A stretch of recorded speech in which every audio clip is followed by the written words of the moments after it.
Welcome back to Nader's Game Picks, ladies and gentlemen.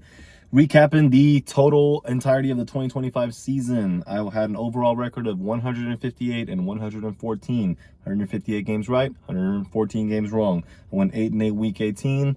Playoff picture was pretty much set. I had the Panthers beating the Bucks. Panthers lost, and they still made the playoffs because the Falcons ended up beating the Saints, as predicted. I also predicted the Ravens beating the Steelers. The Steelers ended up winning, as they are now secured themselves a playoff spot. So we'll add to the overall record. Or actually, we won't add no more to the overall record. We'll just keep it now that it's postseason. The season is over. We'll still keep track and do the scores. Identical game scores, potentially, if we get it right. So wild card super weekend, we have 6 matchups, 6 teams, 12 teams, and there's 2 teams on buys. That is the Seattle Seahawks and the Denver Broncos, 2 teams that met in Super Bowl 48. So without further ado, let's break down wild card weekend.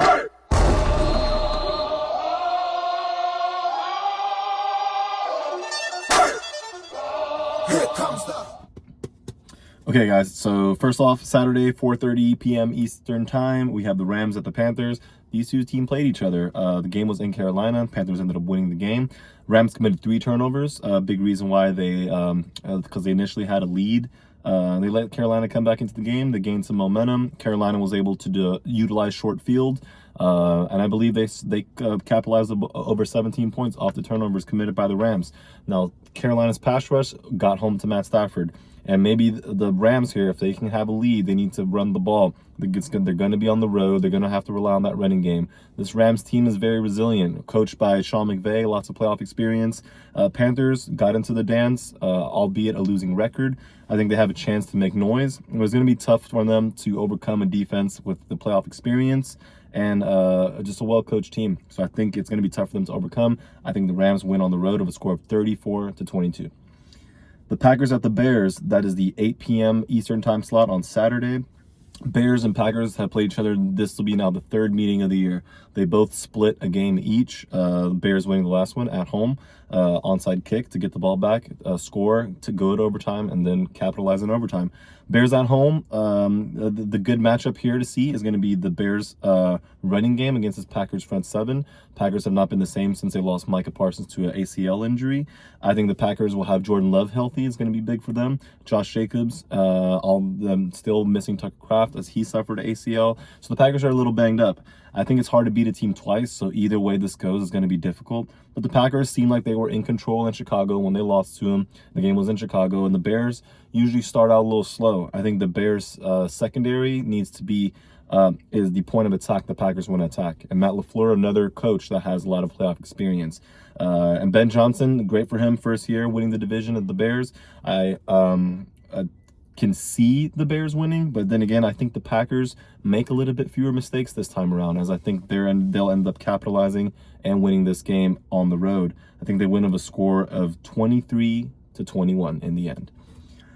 Now we have our Sunday slate of games. We have the 1 p.m. Eastern time, Bills at the Jaguars. Two teams. The Jaguars, last time they made it to the playoffs, they made it past the wild card round. The Bills, the team that gives them the most trouble in the playoffs hasn't made the playoffs, which is the Chiefs. The Bills have lost 4 games in the playoffs.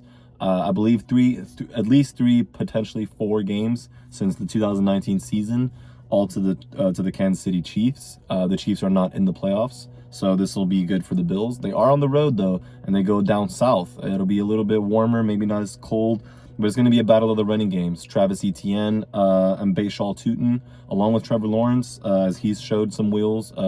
Scored touchdowns in the red zone for them, being a dual threat there to make the defense account for more things.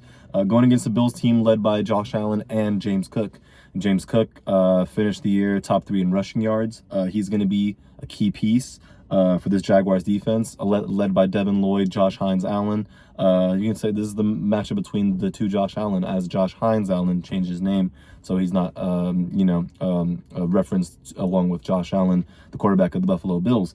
I think the Bills have a lot of experience. They want to their playoff Super Bowl window is open. Last year when they lost, even the year before that, lots of discussions about them. I know they've missed on some draft picks.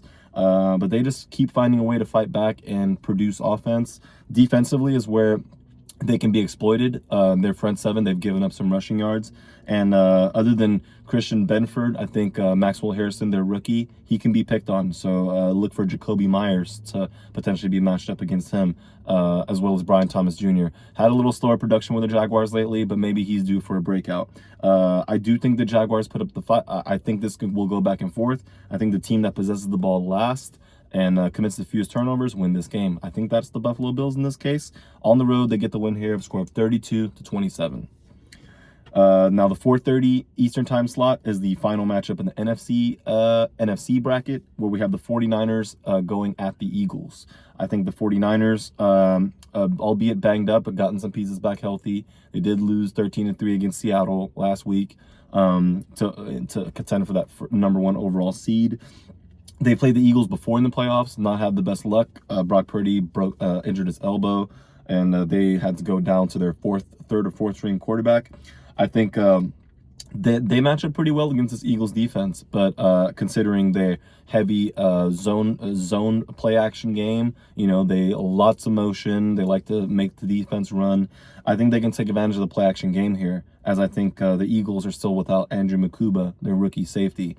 So, but they do have a Vic Fangio led defense. Their front seven is very, very tough.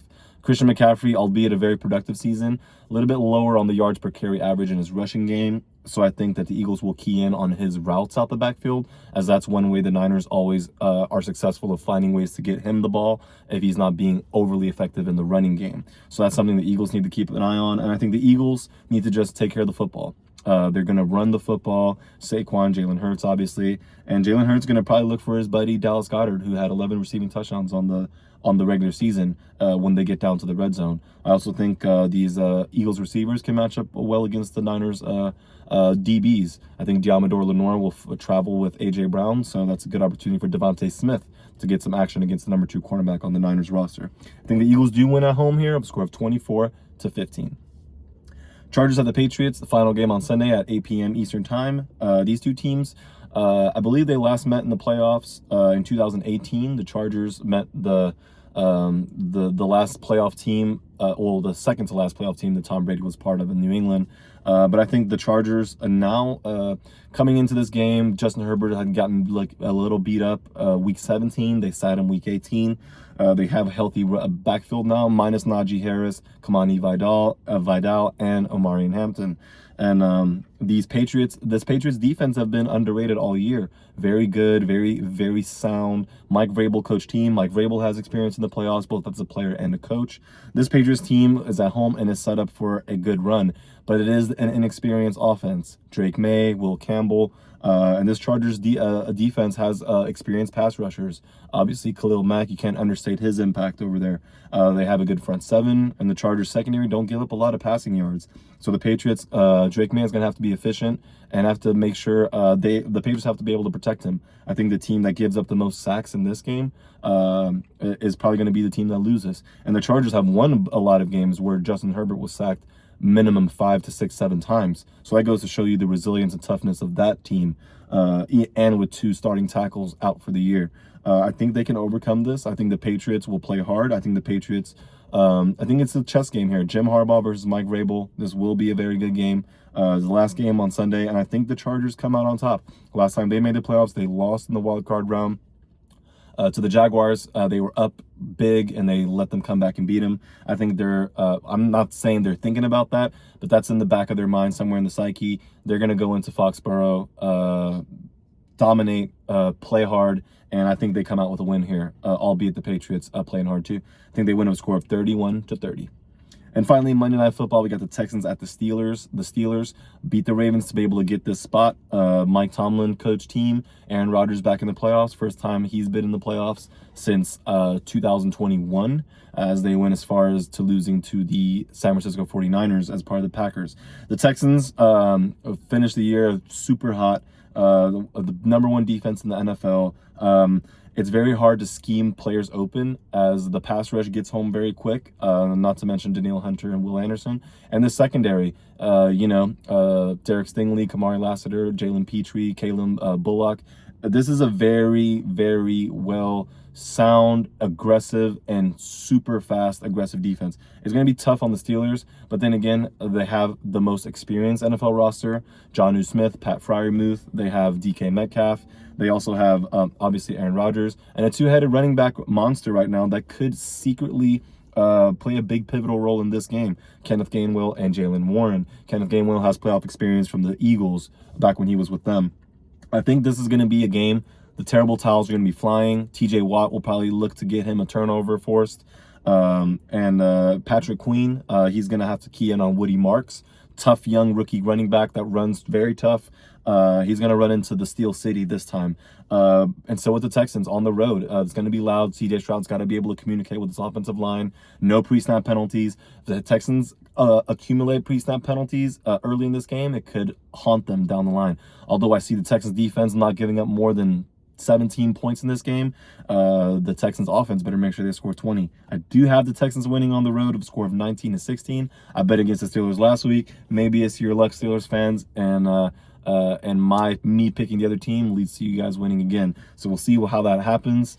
That wraps up Wildcard Weekend. We will be back to discuss the divisional round matchups, which will be four matchups, and then the two teams on bye will then, the first seeds of each conference will come out and play the lowest remaining seed.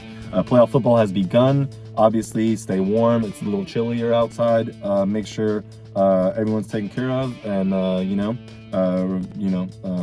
cheer for the team. Be responsible. Be friendly. It's a game in the end, and there are human beings out there playing.